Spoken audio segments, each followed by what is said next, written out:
Sa ngalan ng Ama, ng Anak, at ng Espiritu Santo. Amen. Magandang gabi sa ating lahat mga kapatid. Ako nga pala si Brad Stevie Buti, ang inyong kapatid ng ating Panginoong Kristo. Mga kapatid, masarap ang magkape. Pero mas lalong masarap mga kapatid kung sa ating pagkakape, kasama natin ang ating Panginoon. Ang topic mga kapatid na pag-usapan natin ngayon ay ang mga pangangaral ni Brother Eli Soriano na sabi niya, ang tunay na iglesia ay naitayo sa Jerusalem. Pero mga kapatid, may karugtong. Sabi niya na, nung maitayo ang Iglesia Katolika, saan nagmula ang aral nila? Sumagot ang mga tao mga kapatid, at sabi na rin ni Bro Eli Soriano, sa Roma. So gustong palabasin mga kapatid ni Brother Eli Soriano na ang iglesia na naitatag sa Jerusalem, iba sa Iglesia Katolika na nasa Roma. So ito ang gusto niyang palabasin mga kapatid. So pakinggan niyo si Brother Eli Soriano mga kapatid. Complete silence, mahigpit ka pa sa court. Ngayon, ganito, ang aking masasabi ganito. Nagtayo ba si Kristo ng iglesia o hindi? Wala ikang pagtatalo, sabi niya, nagtayo ang Panginoon ng iglesia. At ang iglesia itinayo saan? Sa Jerusalem. At tandaan nyo, ang Jerusalem, ang kapitolyo ng pananampalatayang sa Diyos. At tandaan nyo, ayon kay Kristo sa 24 ni Lucas, ganito ating mababasa.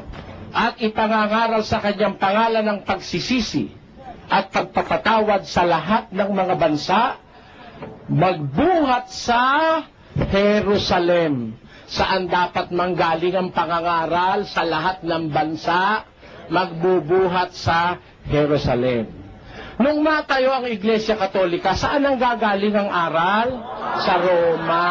Wala sa pamantayan ng Biblia yung nasa Roma. Kasi ang sabi ng Biblia, ipangangaral sa kanyang pangalan ng ang pagpapatawad ng kasalanan at ang kaligtasan magbubuhat sa Jerusalem. Sabi nga nung pasyon nila, pag binabasa pagmahal na araw, magmula sa Jerusalem, lahat ay inyo. Ayan po mga kapatid, narinig natin ang magandang pangangaral ni Brother Eli Soriano. At binasa niya ang sa Lucas 24, versikulo 47, magbuhat sa Jerusalem, ipalaganap sa buong mundo. Yun ang sinabi niya mga kapatid. At inamin niya na ang tunay na iglesia mga kapatid ay nagmula sa Jerusalem. Yun ang inamin niya. Ang tunay na iglesia nagmula sa Jerusalem. Yung sinabi niya mga kapatid na nung maitayo ang Iglesia Katolika, na ang aral daw ay nagmula sa Roma, sa kanya yun mga kapatid. Sa kanya yun. Ang problema kasi ni Brother Eli Soriano, mahilig siyang magsalita. Mahilig gumagawa ng kwento. Tapos, mayroon siyang babasahin, kunwari aklat katoliko, babasahin niya mga kapatid, kailang puputulin niya. Gaya sa pinagagawa ng mga iglesia ni Manalo mga kapatid. So ito ang ugali ni Brother Eli Soriano. So habang nagkikwento siya mga kapatid na walang ebidensya at walang napatunayan, yung mga tao na nakikinig sa kanya, humanga rin. Humanga. Naniniwala mga kapatid. Supposed to be hindi ganun. Pag nagsalita ka, kailangan meron kang objective evidence. Meron kang ebidensya. Hindi yung magsasalita ka na puro kwento lang. Bakit? Halimbawa mga kapatid, patunayan ko na ang Iglesia Katolika, siya rin ang iglesia na itinatag ng ating Panginoon sa Jerusalem. Iisa lang to. Okay. Unahin natin ang kasaysayan. Ayon sa The New Book of Knowledge, mga kapatid ko kay Kristo, sa page 285, ito ang ating mababasa. 285, 86, 87. The history of the Roman Catholic Church began in Upper Rome in Jerusalem almost 2,000 years ago. About 120 persons were gathered there. They were followers of Jesus Christ, and they were awaiting the coming of the Holy Spirit He had promised to send them from heaven.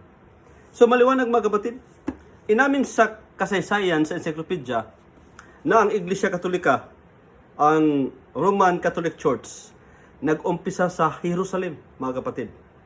Mga 120 ka mga tao ang naroon. Saan kumuha ng source ang encyclopedia mga kapatid? Walang iba, nasa Biblia. Nasa Biblia mga kapatid, nasa gawa. Ngayon, ang mga aral na nasa Iglesia Katolika mga kapatid ay galing kay Kristo. Mabasa natin mga kapatid sa Grolier's Encyclopedia. Grolier's Encyclopedia mga kapatid. Ito ang ating mababasa. In other words, say her representatives, Roma has kept the deposit committed to St. Peter and his fellow apostles. And the Catholic Church is thus, in substance, the religion which Christ taught. So, maliwanag mga kapatid, na ito palang Iglesia Katolika na naitatag sa Jerusalem, nakarating sa Roma.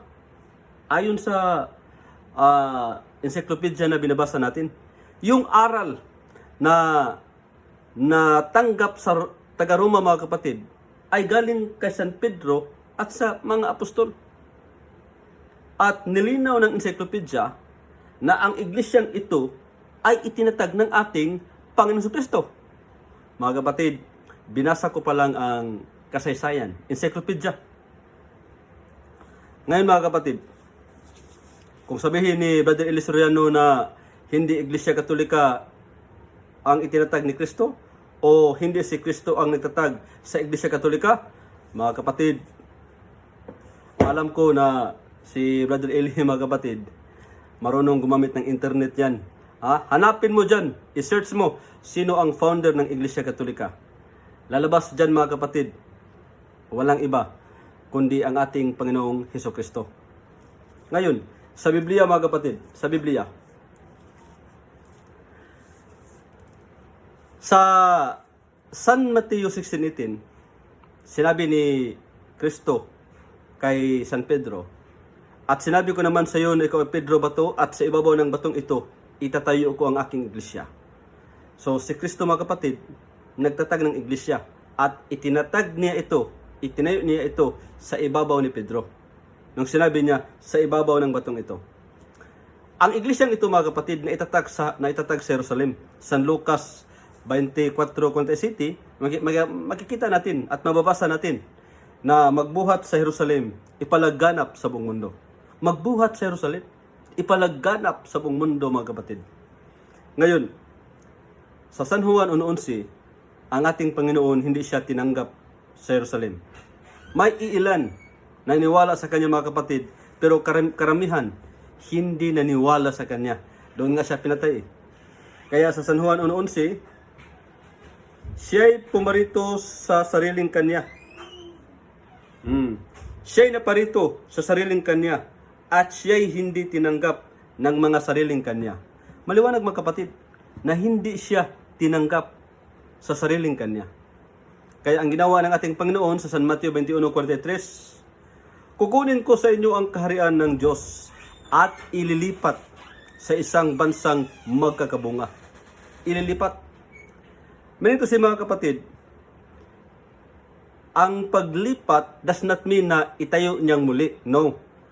Na itayo na ni Kristo ang Iglesia sa Jerusalem. Ang paglipat, ang sabi ng ating Panginoon, ang reason sa paglipat, San Mateo 21:43, upang ito'y lumaganap mga kapatid. Basahin natin. San Mateo 21:43. Kaya nga sinasabi ko sa inyo, aalisin sa inyo ang kaharian ng Diyos at ibibigay sa isang bansang nagkakabunga. Ibibigay sa isang bansang nagkakabunga. Anong bansa mga kapatid?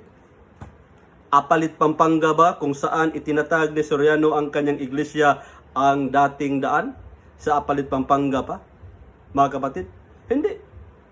Sa Punta Santa Ana, Manila ba kung saan itinatag ni Felix Manalo ang iglesia ni Cristo? Kinopya niya ang iglesia ni Cristo sa Biblia, mga kapatid. Ganon din ang ginawa ni Eli Soriano. Kinopya niya ang pangalan, iglesia ng Diyos na kasulat sa Biblia. Pero mga kapatid, si Kristo ang kumuha. Si Kristo rin ang magsasabi kung saang bansa niya ibibigay. Biblia ang sasagot, mga kapatid, hindi si Brad Steve.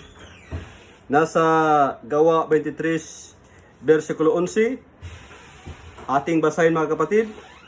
At nang sumunod na gabi ay lumapit sa kanya ang Panginoon at sinabi, laksan mo ang iyong loob, sapagkat kung paano ang pagkapatotoo mo tungkol sa akin sa Jerusalem, ay kailangang patotohanan mo rin gayon sa Roma. Roma, mga kapatid. Paul, you are witnessing me in Jerusalem. You must also witness me in Rome.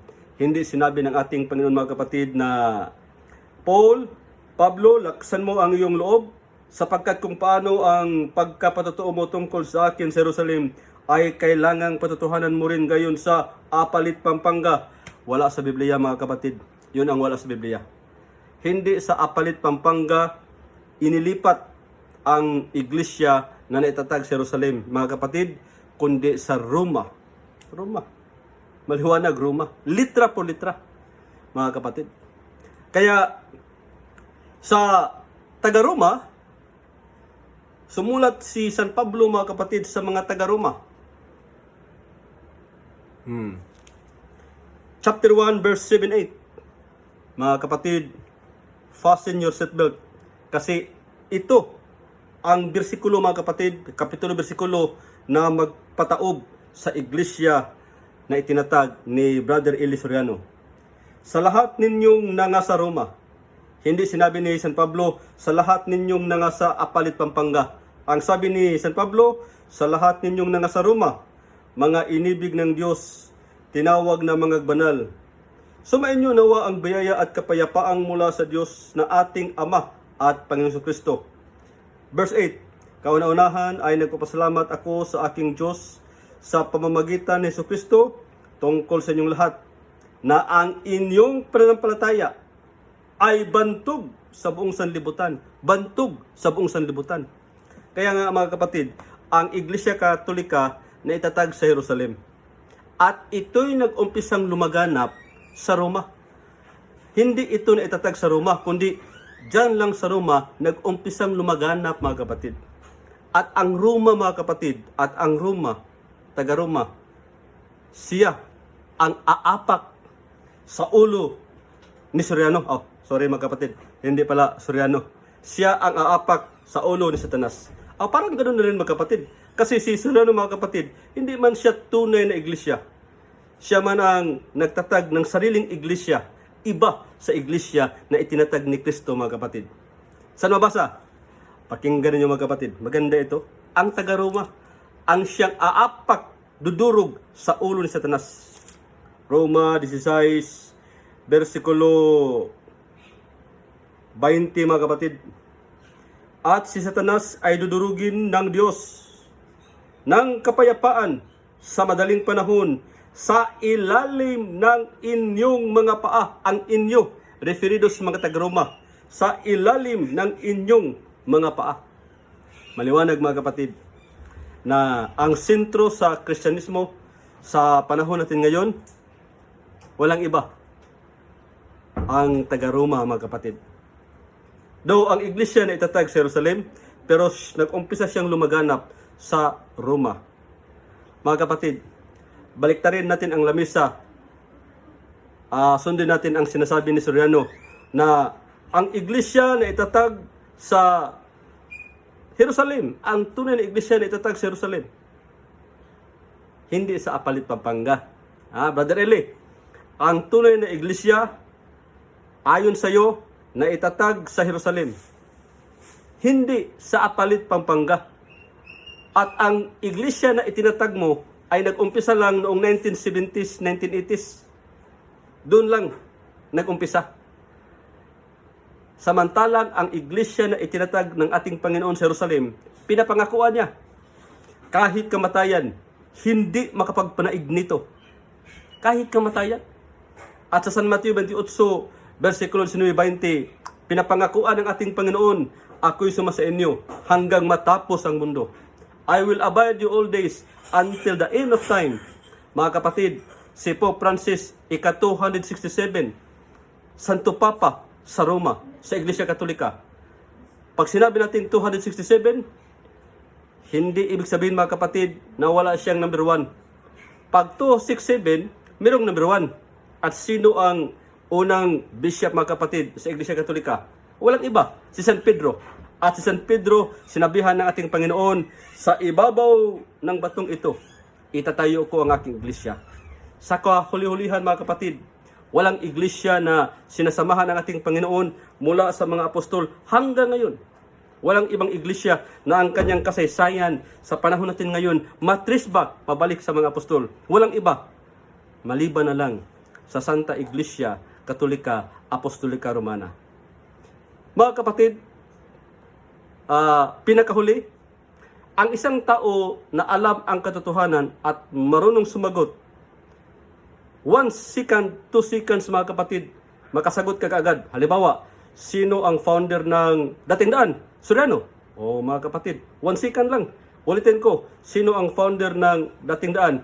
Brother El Soriano. 1 second, 2 seconds lang mga kapatid. Pero, ito ang tanong, sino ang founder ng Iglesia Katolika Apostolika Romana? Brother Eli, mag-isip pa yan mga kapatid. Pag sumagot yan, pasikot-sikot pa yan mga kapatid. Parang pumunta ng bagyo, pasikot-sikot ang daan. Mga kapatid, ang inyong lingkod, Brother Steve Buti, hanggang sa muli. To God, all the glory. Sa ngalan ng Ama, ng Anak, at ng Espiritu Santo. Amen.